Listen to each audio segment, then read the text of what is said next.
The Interstellar Object, 3I Atlas, was just the start. Now a global scientific armada is unleashing the data. Following the end of the US government shutdown, NASA has begun to rapidly process and release the vast amounts of observation data their spacecraft had been automatically collecting during that period. The observations regarding the Interstellar Object 3I Atlas were immense, and more will continue to flood in as the data continues to be processed and scientific papers are authored. This scientific descent upon the data pile by scientists of the world will unfold very rapidly, making for a busy end of the year for this subject. Quite a bit of raw data is already coming out, and the observation story doesn't end there.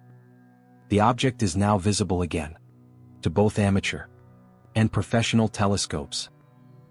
Indeed, some of the most useful imagery is streaming in from amateur astronomers equipped with quality gear. With a decent set of equipment, anyone can now observe this object, just not with the naked eye. It remains too dim for the eye, but easily captured by a moderately sized telescope. This is something that amazes us about the modern age.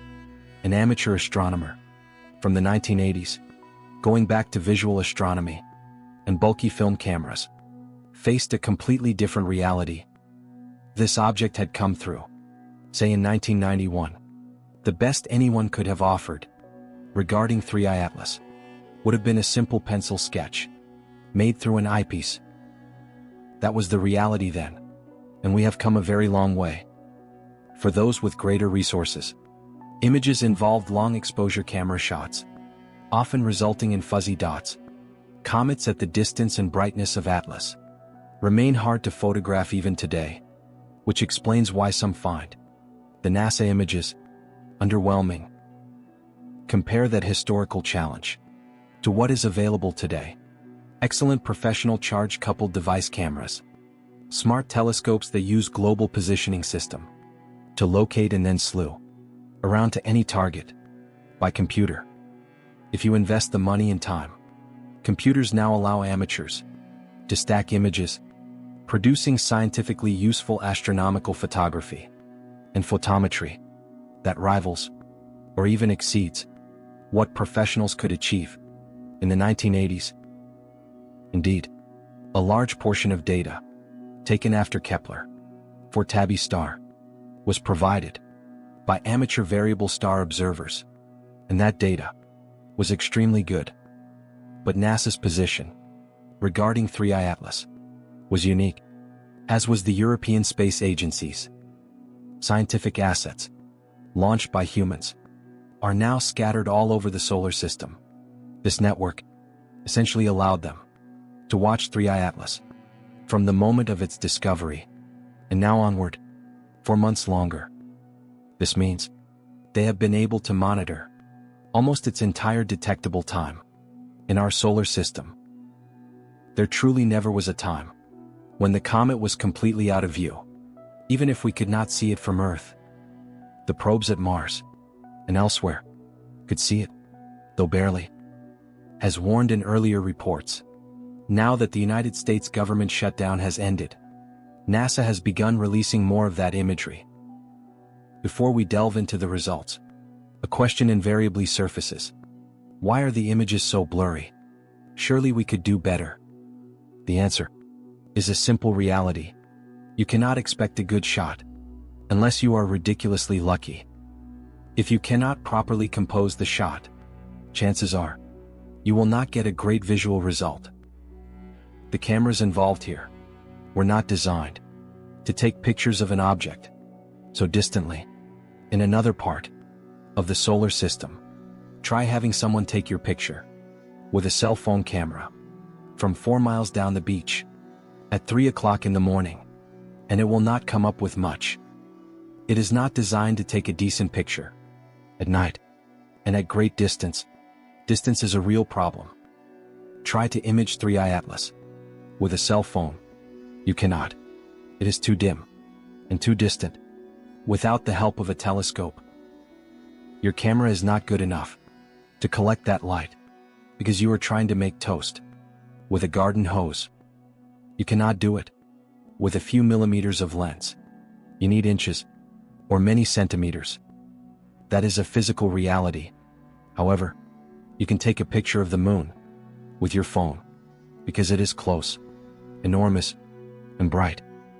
But even then, it is not as good as you would get from a telescope built for the job.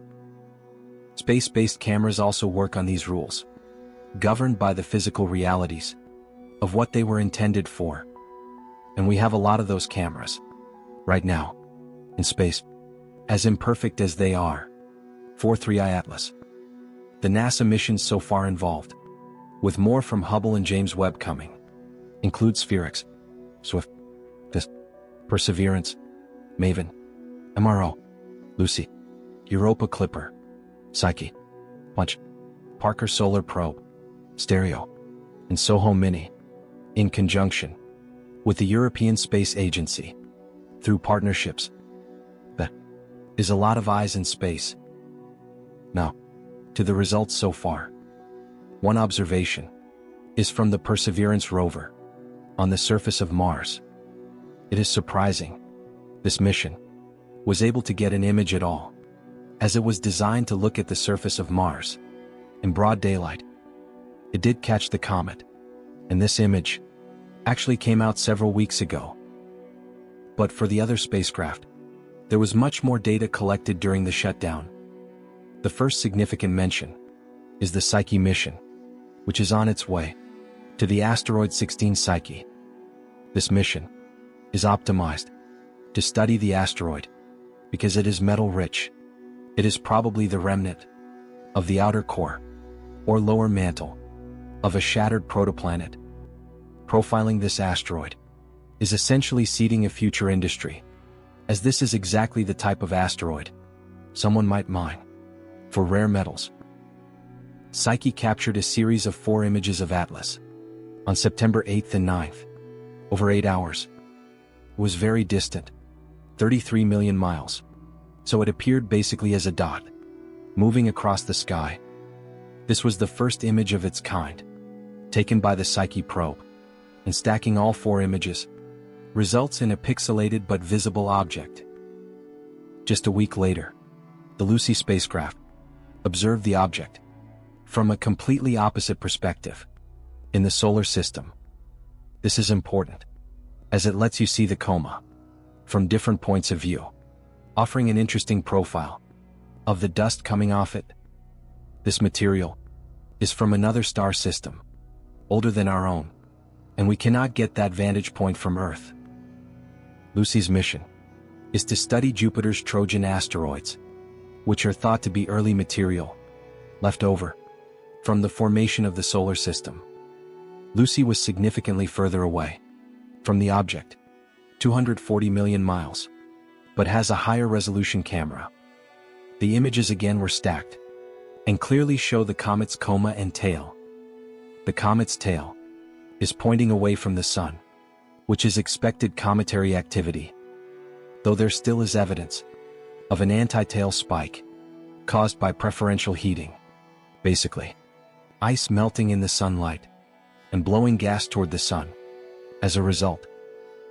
Next, the Maven mission provided a spectrum, not a normal image, showing what scientists called screaming hydrogen.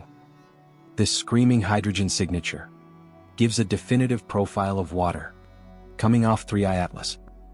This tells us exactly how much water is sublimating and flying off into space, which provides solid clues. When building a composition profile of the object, what is it made of? Well, there is water here. The SOHO spacecraft, a collaboration between the European Space Agency and NASA, also got an image. SOHO is a venerable, highly successful spacecraft, on a level with the Hubble Space Telescope. SOHO has been studying the sun and solar wind since 1995, and is still going, 30 years later. It proved to be unusually useful in comet research, having discovered over 5,000 of them in its own right.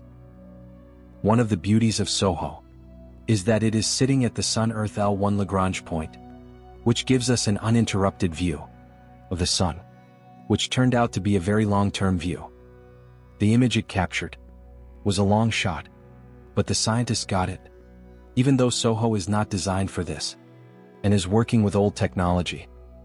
But it got something. Now, a chilling thing to note is the name, 3I Atlas. The designation 3I just means that it is the third interstellar object we have definitively identified. That alone tells you it is not from here.